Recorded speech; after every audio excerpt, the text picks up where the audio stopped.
दाकनी शिक्षालय channel पर आप सभी का स्वागत है। हिंदी साहित्य का दूसरा इतिहास का वाचन कर रही हूँ डॉक्टर बच्चन सिंह की पुस्तक से। स्वतंत्रवाद युग में गद्य खंड विधा का निबंध वाचन कर रहे हैं। पुनर्जागरण में निबंध लेखन का सूत्रपात हुआ। पूर्व स्वच्छंदवादी युग में वह किंचित वैचारिक हो चला। बालकृष्ण भट्ट, महावीर प्रसाद द्विवेदी, श्याम सुंदर दास की निबंध परंपरा रामचंद्र शुक्ल में अपनी पराकाष्ठा पर जा पहुंची। वस्तुतः शुक्ल जी इस काल के सर्वश्रेष्ठ निबंधकार हैं। इनके निबंधों को दो श्रेणियों में बांटा जा सकता है, मनोविकार संबंधी की श्रेणी तथा आलोचनात्मक निबंधों की श्रेणी। शुद्ध निबंध विधा के रूप में पहली कोटि के निबंधों की गणना होगी। इस तरह के निबंध चिंतामणि भाग 1 में संग्रहित हैं। चिंतामणि भाग 2 में आलोचनात्मक निबंध संकलित हैं। जो निबंध उन दोनों में संग्रहित नहीं किए गए थे उन्हें अब चिंतामणि भाग 3 में संग्रहित कर दिया गया है। मनोविकार संबंधी निबंधों को लेकर कुछ लोग यह कहते हुए पाए गए कि ये साहित्यिक निबंध नहीं है, पर इन निबंधों में केवल शुक्ल जी के विचार ही नहीं व्यक्त हुए हैं, बल्कि उनका अपना व्यक्तित्व भी प्रकाशित हुआ है। पुस्तक के निवेदन में उन्होंने लिखा है कि इस पुस्तक में मेरी अंतर यात्रा में पड़ने वाले कुछ प्रदेश हैं। यात्रा के लिए निकलती रही है बुद्धि, पर हृदय को भी साथ लेकर अपना रास्ता निकालती रही है। बुद्धि जहाँ कहीं मार्मिक या भावाकर्षक स्थलों पर पहुंची है, वहाँ हृदय थोड़ा बहुत रमता अपनी प्रवृत्ति के अनुसार कुछ कहता गया है। जाहिर है निबंधों में बुद्धि के साथ हृदय का भी यथोचित योग है। डॉक्टर बच्चन सिंह का कहना है मनोविकार संबंधी निबंध है भाव या मनोविकार, उत्साह, श्रद्धा भक्ति, करुणा, लज्जा, ग्लानि, लोभ, लज्जा और ग्लानि, लोभ और प्रीति, घृणा और ईर्ष्या, भय और क्रोध। शुक्ल जी के पहले बालकृष्ण भट्ट, प्रताप नारायण मिश्र और माधव प्रसाद मिश्र इस दिशा में पहल कर चुके थे। इस संदर्भ में भट्ट जी की आत्मनिर्भरता, मिश्र जी की मनोयोग और माधव प्रसाद जी की धृति और क्षमा निबंध उल्लेख्य है। यह पूरा युग ही मुख्यतः अंतर यात्रा का युग है, इसलिए शुक्ल जी ने मनोविकारों को अपने निबंधों का विषय बनाया है। इन निबंधों पर सैड के फाउंडेशन ऑफ कैरेक्टर का पूरा प्रभाव है, जिसे शुक्ल जी ने अपने ढंग से ग्रहण किया है, किंतु इन निबंधों में उनकी भारतीय सांस्कृतिक सामाजिक दृष्टि कहीं लुप्त नहीं हुई है। अधिकांश निबंधों के बीच बीच में गोस्वामी जी की रचनाओं के अंश उद्धृत हैं। इससे स्पष्ट है कि गोस्वामी की कृतियों द्वारा रचा गया उनका मानस उनके निबंधों में भी साथ था। यह आकस्मिक नहीं है कि जिस समय ये निबंध लिखे जा रहे थे उसी समय प्रसाद जी की कामायनी भी लिखी जा रही थी। कामायनी के सर्ग हैं चिंता, श्रद्धा, काम, लज्जा, कर्म, ईर्ष्या, ईड़ा आदि। शुक्ल जी ने इनमें से अधिकांश को निबंध का विषय बनाया, इसलिए उनमें गुणात्मक अंतर आ गया, पर श्रद्धा दोनों को काम्य थी। एक ऐतिहासिक प्रक्रिया में दोनों एक ही विषय के संबंध में सोच रहे थे। इन निबंधों को लिखते समय वे रस मीमांसा की भी तैयारी करते हुए प्रतीत होते हैं। लोभ और प्रीति के अंत में वे श्रृंगार रस के दो पक्षों, संयोग और वियोग का भी उल्लेख करते हैं। श्रद्धा और भक्ति में तो स्पष्टता भक्ति रस ही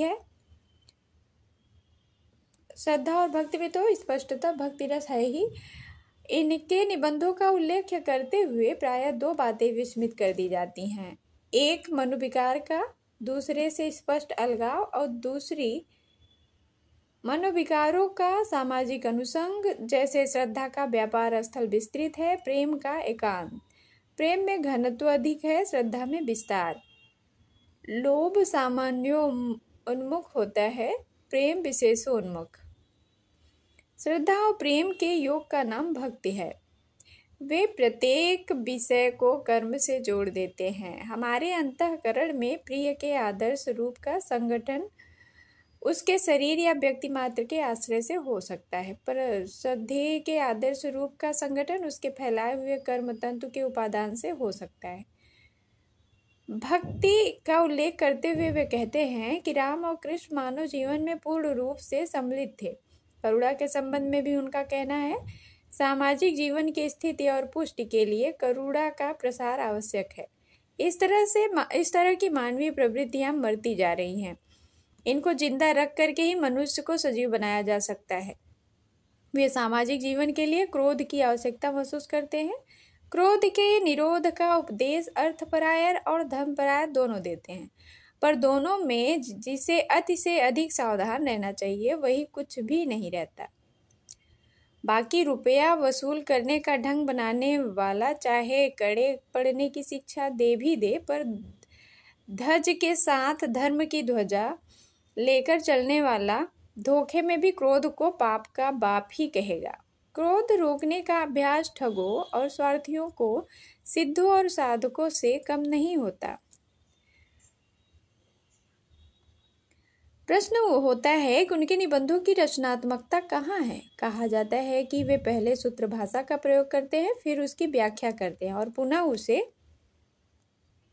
सोदाहरण स्पष्ट करते हैं। यह तो उनकी शैली हुई। निबंधों के लिए जिस कसी हुई विचार परंपरा का शुक्ल जी ने उल्लेख किया है वह भी निबंध की संरचना का अनिवार्य अंग नहीं है। उससे तो निबंध का व्यक्तित्व स्खलित होता है।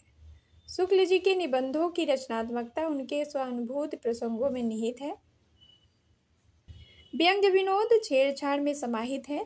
क्रोध निबंध में वे संतों, महात्माओं, गांधीवादियों से अलग हटकर अपने ढंग से सोच रहे थे। यही उनकी प्रामाणिकता है। ऊपर उदाहरण इसका प्रमाण है। शुक्ल जी की अपनी सीमाएं भी थी। उनका मर्यादावाद उन्हें उतना उन्मुक्त नहीं कर पाता कि निबंधों को निर्बंधता तक ले जा सके। गुलाब राय दूसरे निबंधकार हैं। 1888 से 1963 ईस्वी तक का इनका समय है। वह मुख्यतः व्यक्ति व्यंजक निबंधकार हैं, अर्थात गुलाब राय व्यक्ति व्यंजक निबंधकार हैं। ठलुआ क्लब, फिर निराशा क्यों, मेरी असफलताएं, कुछ उथले कुछ गहरे आदि उनके निबंध संग्रह हैं और ये सभी निबंध बहुत महत्वपूर्ण हैं, चाहे वो रामचंद्र शुक्ल जी के हों, चाहे गुलाब राय जी के हों, चाहे हजारी प्रसाद द्विवेदी के हों। अपनी वैयक्तिकता के बावजूद अपने निबंधों में उपदेशपरकता की प्रवृत्ति है जो निबंधों का स्वरूप विकृत कर देती है। वाक्य छोटे छोटे हैं और शब्दावली सरल, पर दृष्टि के अभाव में निबंधों में सपाटता आ गई है। रघुवीर सिंह, वह अत्यंत मार्मिक और चित्रमयी भावना लेकर आए। शेष स्मृतियां संग्रह में मुगलों के वैभव पराभव को गद्य काव्य के रूप में सहृदयता पूर्वक चित्रित किया गया है। ताजमहल, दिल्ली का लाल किला आदि के संबंध में लिखे गए उनके निबंध भावनात्मक शैली के उत्कृष्ट नमूने हैं। ये निबंधकार हैं रघुवीर सिंह। उनके ताजमहल, दिल्ली का लाल किला आदि के संबंध में लिखे गए उनके निबंध भावात्मक शैली को उत्कृष्ट नमूने हैं।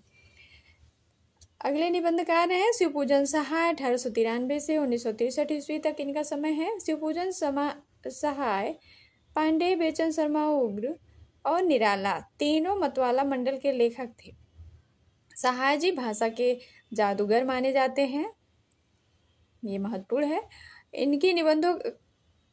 उनके निबंधों का एक संग्रह कुछ नाम से प्रकाशित हो चुका है। तो यानी कुछ जो निबंध संग्रह है वो शिवपूजन सहाय का है। उनकी भाषा में एक प्रकार का अभिजात्य मिलता है, जबकि उग्र और निराला की भाषा में उच्छृंखलता मिलती है। पर इन दोनों में सहाय जी की भाषा अलंकृति और सहानुप्रासिक पदावली की कृत्रिमता नहीं है। उग्र ने स्वच्छंदतावादी आदर्श और अभिजात्य को तोड़ा, इसलिए उनकी भाषा में गहरा पैनापन आ गया है। इस काल में विषय प्रधान प्रौढ़ता के शिखर पर जा पहुंचे। इस काल में विषय प्रधान निबंध प्रौढ़ता के शिखर पर जा पहुंचे। फलतः वैसे निबंधों का लिखा जाना बंद हो गया। व्यक्ति व्यंजक निबंधों की संख्या कम है। कविता के क्षेत्र में जो वैयक्तिकता इस काल में आई, निबंध के क्षेत्र में वह बाद में पैदा हुई। कविता सबसे अधिक संवेदनात्मक विधा है। इसका पैना लेंस परिवर्तन को सबसे पहले पकड़ता है। निबंध में इसका प्रतिफलन बाद में होता है। अब अगली विधा है समालोचना।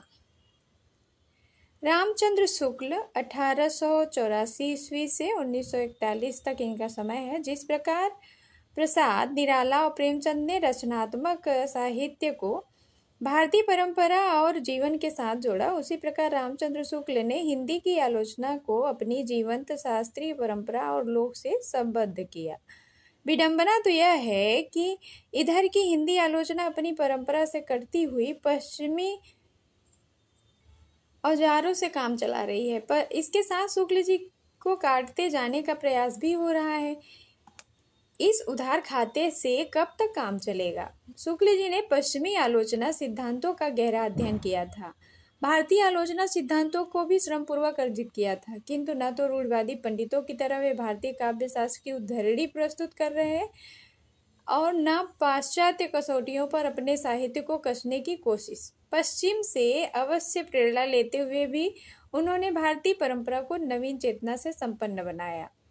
यूरोप की हर नई पुरानी बात को आधुनिकता कहकर चिल्लाने वाले को वे अनाड़ी कहते हैं। वे साम्यवादी सिद्धांत ला भिड़ाने वाले की खबर लेते हैं और अपने स्वतंत्र स्वरूप विधान का समर्थन करते हैं। पश्चिमी वादों से उन्हें घृणा नहीं है, न उनसे अच्छी चीजें लेना ही अस्वीकार है, पर उसी को सब कुछ मानने वाले को वो जंगली कहते हैं। तात्पर्य यह है कि आलोचना के क्षेत्र में भारतीय अस्मिता को पुष्ट धरातल पर स्थापित करने के पक्षधर हैं। उस परंपरा को आगे बढ़ाने में ही हम अपनी पहचान बना सकते हैं। आज आलोचना की स्थिति अच्छी नहीं है।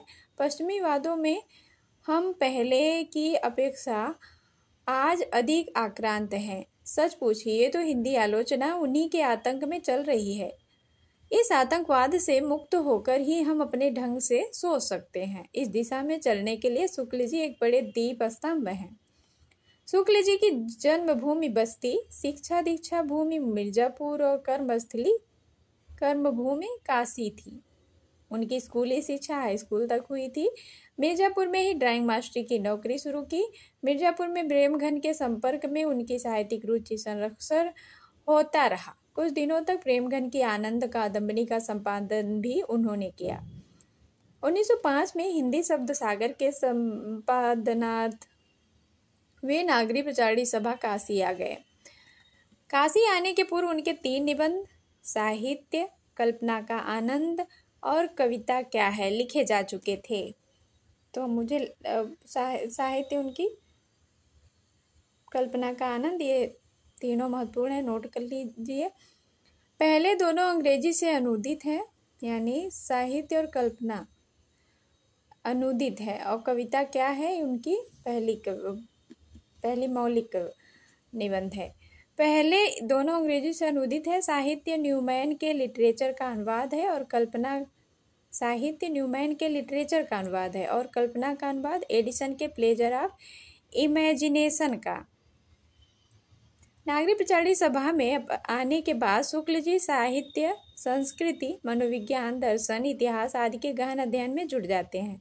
उनके मनोविकार संबंधी निबंध नागरी प्रचारणी पत्रिका में 1912 से 1918 तक प्रकाशित होते रहे। उन्होंने हैकेल के रिडल ऑफ द यूनिवर्स का अनुवाद विश्व प्रपंच के रूप में किया, जो 1920 में प्रकाशित हुआ। इसके फलस्वरूप विकासवाद के विश्वासी हो गए और चिदवाद के एक सीमा तक वस्तुनिष्ठ हो गया। सन 1920 से 1941 तक के 2 दशकों में उनकी बौद्धिक चेतना और विश्लेषण क्षमता अपने चरमोत्कर्ष पर जा पहुंची। इसी बीच गोस्वामी तुलसीदास 1922 ईस्वी, भ्रमर गीत सार की भूमिका 1924 ईस्वी, जैसी ग्रंथावली की भूमिका 1924 ईस्वी।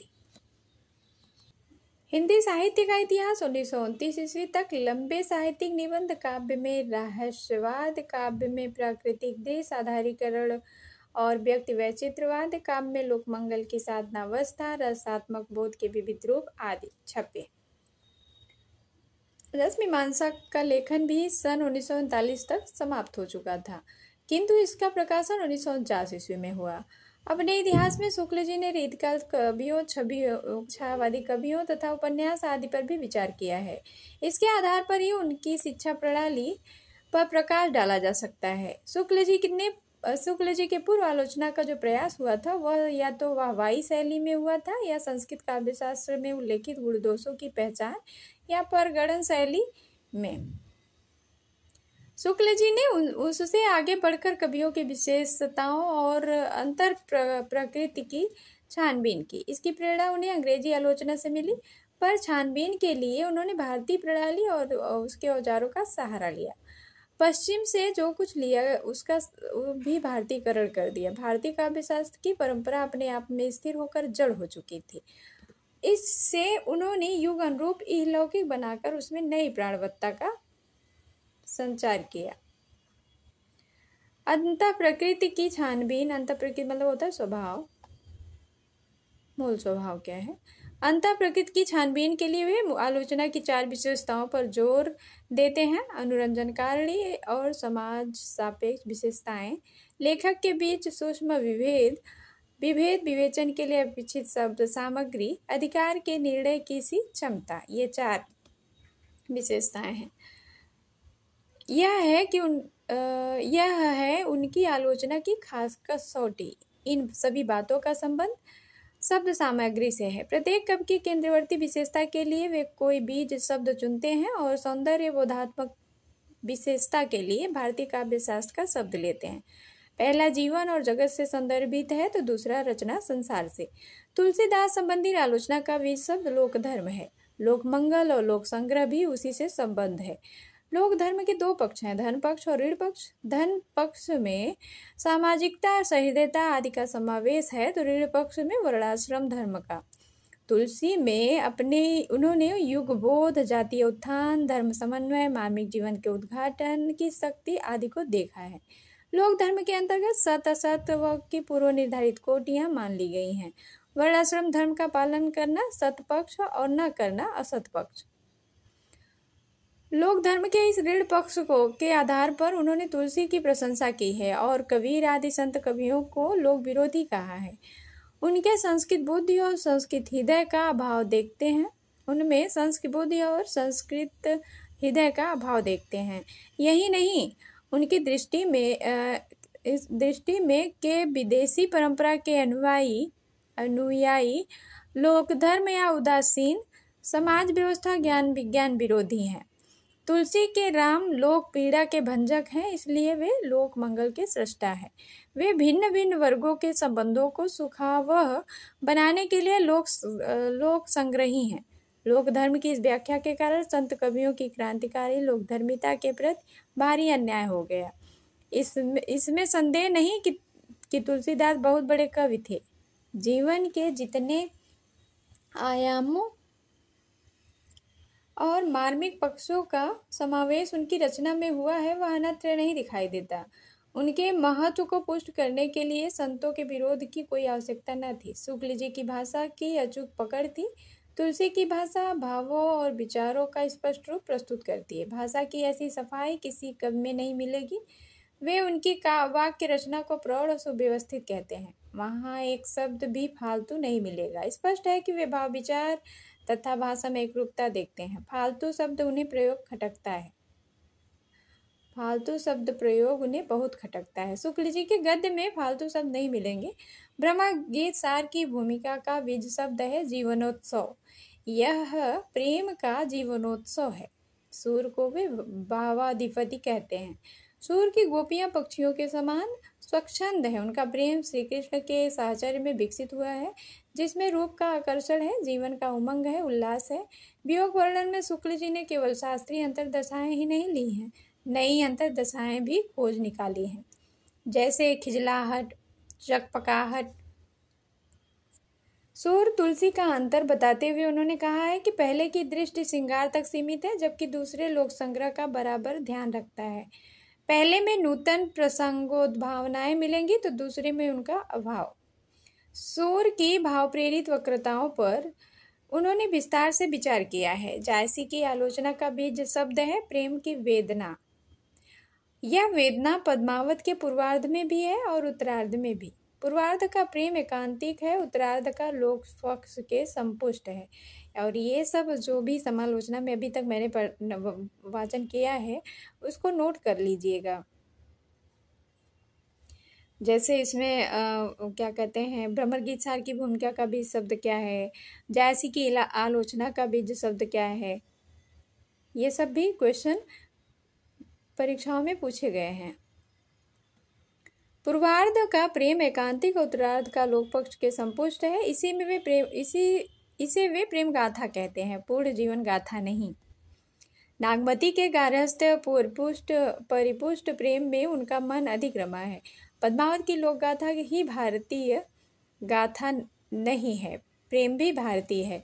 इसमें प्रेम का जो सर्वोत्तम रूप उपस्थित किया गया है वह है मानुष प्रेम। मनुष्य से मनुष्य का प्रेम लोकोत्तर होता है। हिंदूपन और मुसलमान के परे एक मनुष्यपन भी होता है, ये बात सत्य है। हम इसी सांप्रदायिकता में बटे हुए हैं कि हिंदू और मुस्लिम, और जबकि सभी धर्म संप्रदाय जिसको कहते हैं के ऊपर मनुष्यपन भी होता है। पद्मावत में जनपदीय संस्कृति का अत्यंत विशद चित्रण किया गया है। अवधि की ठेठ मिठास पर उन्होंने हमारा ध्यान आकृष्ट किया है। जायसी की आलोचना पर उनके प्रखर पांडित्य और तथा लोक संस्कृति के प्रति उनके रुझान की स्पष्ट छाप है। रीत काव्य प्रणेताओं के प्रति उन्हें वैसी नफरत न थी जैसे कुछ लोग समझते हैं। वे उन्हें भावुक, सहृदय और निपुण कवि कहते थे। निपुण शब्द का अर्थ उन्हीं के शब्दों में रचना की बारीकी, काव्यांगों का सूक्ष्म विन्यास और हाथी दांत के टुकड़े पर महीन बेलबूटे हैं। इस कारीगरी के बावजूद वे बिहारी को परम उत्कृष्ट, देव को प्रगल्भ और प्रतिभा संपन्न, पद्माकर को मूर्त विधानी कल्पना का सृष्टा कहते हैं। ये सब भी नोट कर लीजिएगा। वे मतिराम की सरसता और भावों की अकृत्रिमता की सराहना करते हैं। घन आनंद को वे साक्षात रसमूर्ति और जवादानी का दावा रखने वाले अन्यतम कवि कहते हैं। पर रीतिकालीन कवियों की दरबारी संस्कृति और काव्यगत रूढ़ियों का वे प्रबल विरोध भी करते हैं। प्राचीन कवियों में जायसी की विशेषताओं को पहले उन्हीं ने पहचाना और केशव को पूर्व आसन से उतारकर हृदयहीन कवियों की कूट में रख दिया। पहले केशव के आचार्यत्व और कवित्व की धाक जमी हुई थी। शुक्ल जी कवि के लिए सहृदय होना, आचार्यत्व और कवित्व की धाक जमी हुई थी। शुक्ल जी कवि के लिए सहृदय होना अनिवार्य मानते हैं, किंतु केशव अपनी हृदयहीनता को चमत्कारों से पूरा करते हैं। केशव संबंधी है उनकी मान्यता अपारंपरिक तो है ही, वह आलोचना का नया मार्ग भी निर्दिष्ट करती है। छायावादी काव्य की आलोचना उनकी सीमा बन जाती है। तुलसीदास द्वारा खींची गई लक्ष्मण रेखा न तो कबीर के साथ न्याय करने देती है और न छायावाद के साथ। छायावाद शब्द का प्रयोग वे दो अर्थों में करते हैं, रहस्यवाद के अर्थ में और पद्धत विशेष के अर्थ में। पहले का संबंध काव्य वस्तु से है और दूसरे का काव्य शैली या रूप से। दोनों ही अभारतीय हैं। काव्य वस्तु का संबंध वे ईसाइयत से जोड़ते हैं तो काव्य शैली का फ्रांसीसी प्रतीकवाद से। इन दोनों से छायावाद का दूर का भी रिश्ता नहीं है। छायावाद के जिन लाक्षणिक प्रयोगों की उन्होंने प्रशंसा की है वे प्रतीकवाद से अपना संबंध नहीं रखते। शुक्ल जी से अधिक इसे और कौन जान सकता था कि लक्षणा भारतीय है, किंतु इसे प्रतीकवाद कहकर वे अभारतीय बना देते हैं। छायावादी काव्य में विषय वैविध्य कम नहीं है। प्रसाद निराला की अपेक्षा उन्हें अत्यंत पसंद है। इसे भी उनकी सीमा में ही समझना चाहिए। इस सीमा के लिए उनकी बनाई हुई सत असत, पूर्ण भावुकता, अपूर्ण भावुकता, प्रबंध, मुक्तक काव्य आदि की श्रेणियां उत्तरदायी हैं। छायावादियों में पंत कवि तुलसीदास, राम काव्य में तुलसीदास, प्रेम काव्य में सूरदास इनको पसंद है और कृष्ण काव्य में सूफी काव्य में जायसी, राम काव्य में तुलसीदास और कृष्ण काव्य में सूरदास इनको प्रिय हैं। छायावाद में तो पंत जी हैं ही। भारतेंद्र हरिश्चंद्र की चर्चा करते हुए उन्होंने इस तथ्य को रेखांकित किया है कि भारतेंद्र ने साहित्य को जीवन और जगत से जोड़ा। शुक्ल जी ने इसी परंपरा को आगे बढ़ाया। व्यवहारिक बढ़ाया है। व्यावहारिक आलोचना में उनकी दृष्टि काव्य के लोक पक्ष के बराबर जमी रही। जहाँ पर लोक पक्ष दुर्बल है वहाँ पर उनकी चित्रवृत्ति प्रायः नहीं रमती। काव्य शास्त्र पर विचार करते समय वे लोक पक्ष से विरत नहीं होते। यही कारण है कि उनकी रस मीमांसा आधुनिक हो गई है। भारतीय परंपरा के पक्षधर होते हुए भी लीकवादी नहीं थे। उनके विचार से नवीन प्राचीन काव्य समीक्षा के लिए प्राचीन काव्य शास्त्र का सहारा लेना चाहिए, पर उसे नवीन विचार परंपरा द्वारा परिष्कृत, उन्नत और समृद्ध बनाना होगा। लकीर का फकीर होने और विलायती लटकों के उदाहरण देने से काम नहीं चलेगा। उन्होंने रस दृष्टि का परिष्कार किया, उसे लोकोत्तरत्व तथा अनिर्वचनीयता के दलदल से निकाला और लोक सामान्य भावभूमि से जोड़ा। लोक हृदय में लीन होने की दशा का नाम रस दशा है। साधारणीकरण पर उन्होंने अपारंपरिक ढंग से प्रकाश डाला। उन्होंने आनंद की 2 कोटियां निर्धारित की है, आनंद की साधनावस्था या प्रत्यक्ष पक्ष और आनंद की सिद्धावस्था या उपभोग पक्ष। वे सिद्धावस्था यानी अत्याचार विरोधी कविता के पक्षधर हैं और संस्कृत के आचारों के विरुद्ध वे प्रत्यक्ष। रूप विधान और स्मृति रूप विधान को भी विशेष दशाओं में रसानुभूति की कोट में आने योग्य मानते हैं, जबकि शास्त्रीय परंपरा में कल्पित रूप विधान से ही रसानुभूति हो सकती है। वे रस दशा को हृदय की मुक्तावस्था कहते हैं। इसमें व्यक्ति सत्ता का लोक सत्ता में विलय हो जाता है। इसी को वे भावायोग का नाम भी देते हैं। लोक चेतना से गहरी और भावायोग मुक्तावस्था और लोक सत्ता। लोक चेतना से गहरी संपृक्ति के कारण उन्होंने पश्चिमी कलावाद का भरपूर खंडन किया है। वे पश्चिमी आलोचकों में आइए रिचर्ड से प्रभावित हैं। किससे प्रभावित है? रिचर्ड से, क्योंकि वह काव्य को जीवन से अविच्छिन्न मानता है। विश्वनाथ प्रसाद मिश्र अगले निबंधकार हैं। 1906 से 1982 ईस्वी। मिश्र जी शुक्ल संस्थान के प्रमुख लेखक हैं। शुक्ल जी ने अपनी आलोचना के लिए सगुणोपासक भक्त कवियों को चुना, तो मिश्र जी ने रीतकालीन कवियों को। बिहारी और घनानंद उनके प्रिय कवि हैं। इन कवियों ने उनकी काव्य दृष्टि का भी निर्माण किया,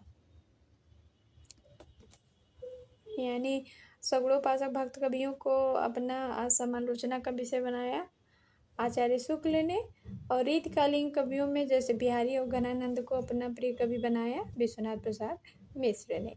इन कवियों ने उनकी काव्य दृष्टि का भी निर्णय किया। इस चुनाव में लाला भगवान दीन की भी प्रेरणा रही होगी। शुक्ल पद्धति पर ही उन्होंने भाव, भाषा, अलंकार, छंद, रस, ध्वनि आदि को अपनी आलोचना का प्रतिमान बनाया है।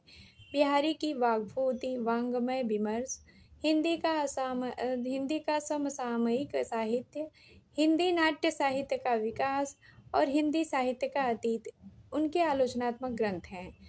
घन आनंद ग्रंथावली, पद्माकर ग्रंथावली, केशव ग्रंथावली, भिखारीदास ग्रंथावली, रामचरितमानस, काशीराज संस्करण आदि ग्रंथों का विद्वतापूर्ण संपादन भी किया है। उनकी आलोचना की प्रमुख विशेषता है उनकी अनाविल दृष्टि और निर्मल विवेचन। वे रूढ़ियों को कभी नहीं स्वीकारते, किंतु स्वस्थ परंपरा में उनका अटूट विश्वास है। अन्य आलोचकों में कृष्ण शंकर शुक्ल, लाला भगवान दीन, रसाल, विनोद शंकर व्यास, श्याम सुंदर दास, ब्रजरत्न दास, गिरिजादत्त शुक्ल, गिरीश, रामनाथ सुमन, राम कुमार वर्मा आदि उल्लेख्य हैं। तो आज के लिए बस इतना ही। नेक्स्ट भी मतलब आगे का जो भी है आगे का अर्थात उत्तर स्वच्छंदवाद युग को लेकर हम नेक्स्ट वीडियो में लेकर उपस्थित होंगे। तो बहुत बहुत धन्यवाद, और अपना कमेंट ज़रूर लिखें तो हमें भी कम से कम अच्छा लगेगा और पता भी चलेगा कि क्या कमियां हैं। तो बहुत बहुत धन्यवाद।